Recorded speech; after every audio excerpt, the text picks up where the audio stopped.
Hello everyone, welcome back to my channel. आज हम लोग बनाएंगे ऑरेंज पील टोनर घर में ही। इसमें होता है विटामिन सी।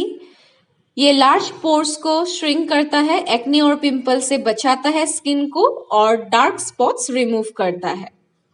सो इसके लिए हमें चाहिए एक ऑरेंज, और मैंने यहाँ पर ऑरेंज का छिलका निकाल लिया है and I have cut the peels into small pieces. और अभी हम एक कप पानी गर्म होने के लिए रख देंगे और यहाँ पर मैंने ये छिलका यहाँ पर ऐड कर दिया है और इसे हमें बॉईल करना है 6 मिनट तक। सो आफ्टर 6 मिनट्स ऐसा बॉईल आएगा। और अभी हमें एक क्लीन कंटेनर चाहिए जिसमें हम ये टोनर स्टोर कर सके आसानी से।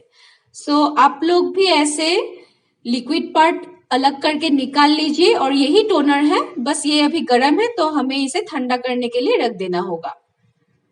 और जैसे ही ये ठंडा हो जाए हमें इस कंटेनर में इसे स्टोर कर लेना है और हम इसे आसानी से 1 वीक तक आराम से इसे यूज कर सकते हैं। सो इसका यूजेस है कि clean your face using a face wash and then apply the orange toner on your face at night time before going to bed.